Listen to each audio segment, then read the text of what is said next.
ఏంటమ్మా నీ బాధ? వాంతులు అవుతున్నాయండి. చెయ్యి. ఎవరినన్నా ప్రేమించావా? ఇద్దరిని ప్రేమించాను. ఇద్దరునా? అయితే దీనికి మందు లేదమ్మా. ఎవరో ఒక నిర్ణయించుకుని వాళ్ళతో కాపురం చెయ్యి. సర్లేండి, గొప్ప డాక్టరే. అయ్యో పాపం. సార్ సార్ ఎందుకు సార్ ఏడుస్తున్నారు? నేను తప్పు చేశాను రా, పెద్ద తప్పు చేశాను. ఇందులో మీరు చేసిన తప్పే ఉందండి. మీ నాన్నగారు చేసిన వైద్యాన్ని మీరు కంటిన్యూ చేస్తున్నారు. అయినా మీ చేత వైద్యం చేయించుకున్న వాళ్ళు ఎవరు కావలేదు, అంతా బాగానే ఉన్నారు కదా, ఇంకెందుకంటే బాధపడతారు? నా బాధ అందుకు కాదురా, నేను పని పాట లేకుండా అవ్వారాగా తిరిగే రోజుల్లో ఒక అందమైన అమ్మాయిని చూశాను, ప్రేమించాను. మా నాన్నకి చెప్పకుండా, ఎవ్వరికీ తెలియకుండా పెళ్లి చేసుకున్నాను. పెళ్లి కూడా చేసుకున్నారా? అయితే మీ తావు మీరు కావండి. అవునరా, అది ఒక అందమైన ప్రేమ కథ. అయితే నేను వస్తాను. ఆగో! ఏంట్రా, హీరోయిన్ చెప్తే వింటారా? హీరో చెప్తే వింటారా? ఒక కమెడియన్ ఫ్లాష్ బ్యాక్ చెప్తే వినరా? అయితే చెప్పండి. ఆ పెళ్లి చేసుకున్న అమ్మాయిని కాపురానికి తీసుకెళ్తున్నాను. ఆ రోజు సావిత్రే, సావిత్రే, వెళ్ళిపోతున్నావు సావిత్రే. నువ్వు వెళ్ళిపోతే మా ఆంధ్ర అవసరాలు ఎవరు తీరుస్తారో, అంత మంచి మంచి కూరగాయలు ఎవరు తీసుకొస్తారో. దోసకాయ చూసినప్పుడు అలా నీ ముఖం గుర్తుకొస్తుంది, టమాటాలు చూసినప్పుడు అలా నీ బుక్కులు గుర్తుకొస్తాయి. మధ్యలో నువ్వు వేటయా, పొట్టకాయ చూసినప్పుడు అలా నీ నడుము గుర్తుకొస్తుంది. నువ్వు వెళ్ళిపోతే మా అందరు గట్టెడు సావిత్రే. నేను వెళ్ళిపోయినా నా జ్ఞాపకాలు నీతోనే ఉంటాయిగా. ఆడితో ఆనందంగా బతుకు, నీ ఆనందమే నా ఆనందం. బాధపడక. చేసుకోక చేసుకోక ఈ బూడిద గుమ్మడికాయ మొహం చేసుకున్నావు సావిత్రే. చూసారా నా మీద ఎంత అభిమానం. దేవుడు ఎక్కడికి? ఇంకా 4 వీధులు ఉన్నాయండి. 4 వీధులు ఉన్నాయా? ఒక్క వీధికే నీ బండారం బయటపడిపోయింది. ఏమైందండి? ఏమవుతామంటే, స్వభావాన్ని తాళి కట్టి ఊరేగింపుగా తీసుకొస్తుంటే ప్రతివాడు సావిత్రి అని పిలిచి, టమాటా చూస్తుంటే నీ బొగ్గ జ్ఞాపకం వస్తుంది, దోసకాయ చూస్తుంటే నీ మొహం జ్ఞాపకం వస్తుంది, పొట్లకాయ చూస్తుంటే నీ నడుం జ్ఞాపకం వస్తుంది అని నీ ప్రతి అంగాన్ని వందిస్తుంటే ఆహా అంటూ సుందరకాండలో ఏమంటావా? అంటే నన్ను అనుమానిస్తున్నారా? అనుమానం కాదు, ఇది నిజమో అంటున్నాను. వాళ్ళకి నీకు ఎంత ఇది లేకపోతే వాడు నీ దగ్గరకు వచ్చి అంత అదిగా మాట్లాడతారు. వద్దు, ఇక నీకు నాకు సంబంధం లేదు. డైవర్స్, టాటా.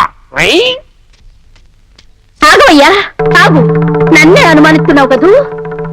ఏ నాటికైనా నీ తప్పు నువ్వు తెలుసుకుని తిరిగి వచ్చి నా కాళ్ళట్టుకుని బతివాలేదాకా నీ గుమ్మం తొక్కను. అలా వెళ్ళిపోయిందిరా. శీలవతైన నా భార్యను అనుమానించినందుకు ఇప్పుడు పశ్చాత్తాపడుతున్నాను. అందుకే ఆవిడ గారి కాళ్ళ మీద పడి క్షమాపణ చెప్పుకుని ఇంటికి తీసుకొద్దాం అనుకుంటున్నాను.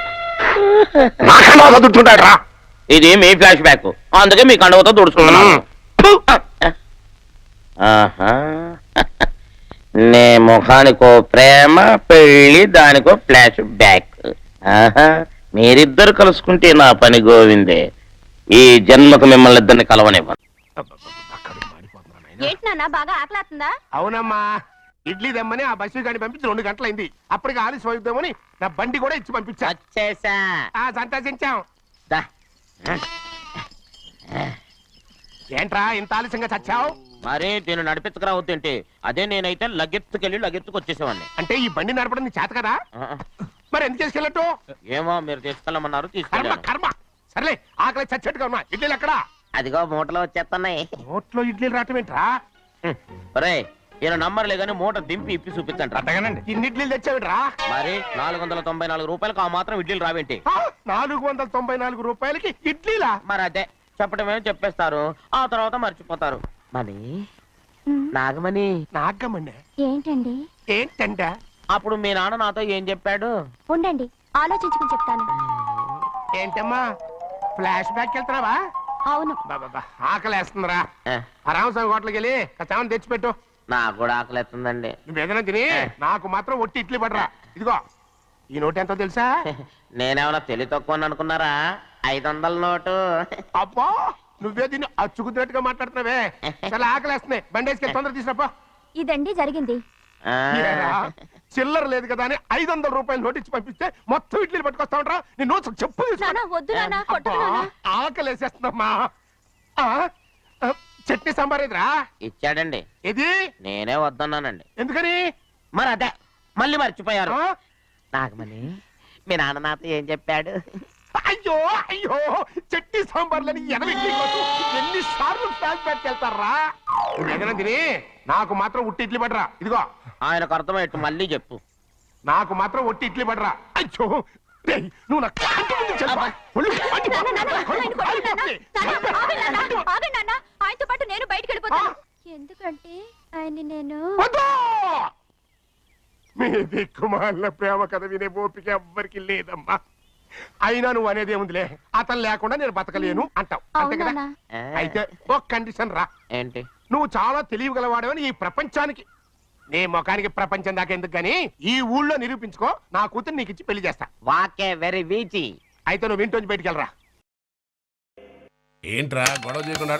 గాయత్రి, ఎవరో వచ్చారంటే తలుపుది.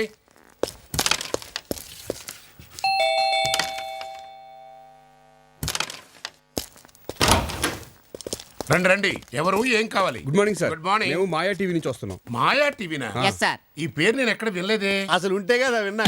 కొత్త ఛానల్ లేండి. ఆహా. ఉగాది నుంచి వస్తుందండి. Yes, I see. ఈ ప్రోగ్రామ్ మేము కొత్తగా స్టార్ట్ చేసాం. దానికి మీలాంటి మేధావుల హెల్ప్ చాలా కావాలి సార్. మేధావులంటే మీరే. అల్సే ఎక్స్క్యూజ్ మీ, లోపలికి రావచ్చా? ఎవరండి వీళ్ళు? మాయా ఛానల్ అని కొత్తదిలే, అక్కడి నుంచి వచ్చారు. అలాగా? అయితే నేను మేకప్ వేసుకురానా? టీవీలో బాగా కనిపించొచ్చు. రెడీ అయ్యండి, పర్వాలేదు. అలాగే. మరి నేనేం మాట్లాడాలో చెప్తే ముందుగా ప్రిపేర్ అయిపోతాను. మన సొసైటీలో దోపిడీలు దొంగతనాలు ఎక్కువైపోయినాయి కదండి. అవునండి. అయితే దాని మీద మేము ఒక స్పెషల్ ప్రోగ్రామ్ ప్లాన్ చేసాం. ఓహో. ఆ ప్రోగ్రామ్ పేరు వెనక్కి తిరిగి చూడకు, డోంట్ సీ హెర్ బ్యాక్. జనం తల తిప్పి వెనక్కి చూస్తే ముందు దొంగలు దోచుకుపోతున్నారని ఆ టైటిల్ పెట్టాం. ఆహాహాహా.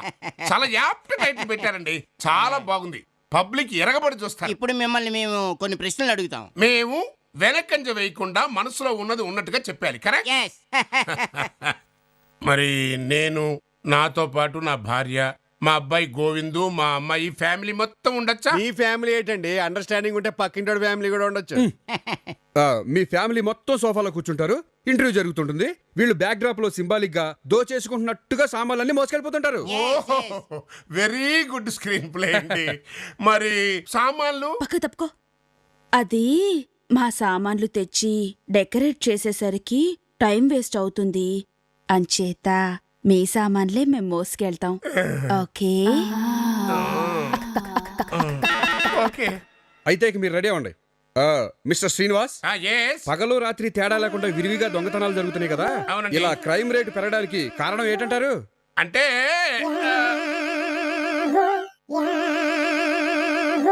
చూడండి లత గారు, సాధారణంగా మీరు పట్టు చీరలో నగలు బీరువాలో పెట్టి తాళం వేసి ఆ తాళాన్ని భద్రంగా దాచుకుంటారా? అవునండి. మీరు జాగ్రత్తగా రహస్యంగా దాచుకుందాం అనుకుంటారు, కానీ దొంగలు ఇట్టే కనిపెట్టేస్తారు. Of course, of course. Suppose మీరు తాళాలు ఎక్కడ దాస్తారు? చెప్పే పర్వాలేదు. మాయా టీవీ. కరెక్ట్ చెప్పారా? కరెక్ట్ గా చెప్పారు. నేను కిచెన్ లో లక్ష్మీదేవి ఫోటో వెనక దాస్తానండి. చిక్కబుక్క రైలే. శ్రీనివాస్ గారు, ఆ, ప్రభుత్వం ఈ నేరాల్ని అరికట్టడానికి తగినన్ని చర్యలు తీసుకోవట్లేదని మీరు భావిస్తున్నారా? అంటే ప్రభుత్వం కొంచెం గట్టిగా వ్యవహరించి పటిష్టమైన చర్యలు తీసుకోవాలని. జస్ట్ ఇప్పుడు వచ్చేస్తాం. ఓకే.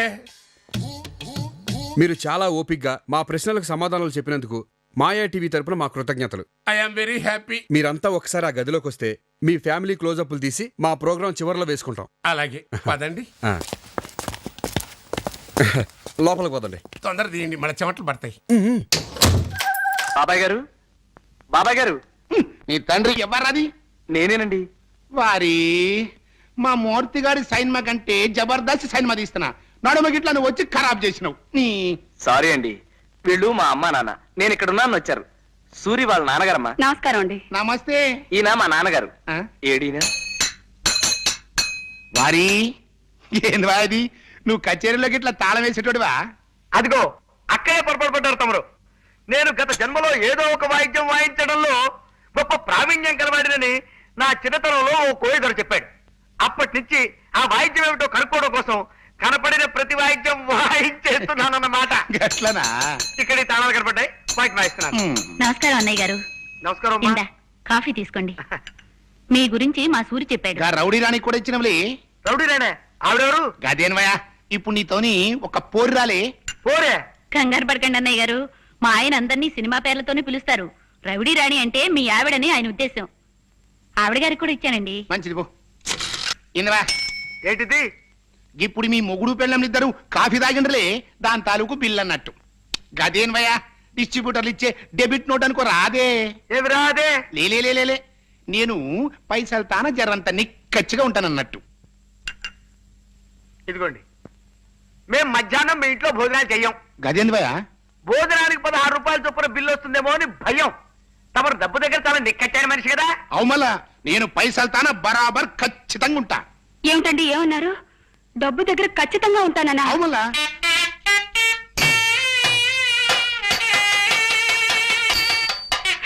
చెట్టి శాంతం, ఆవేశపడకు, ఆగిపో. కావలించుకుంటే చొక్కా నలిగిపోయింది కాబట్టి అందుకు 10 రూపాయల బిల్లు.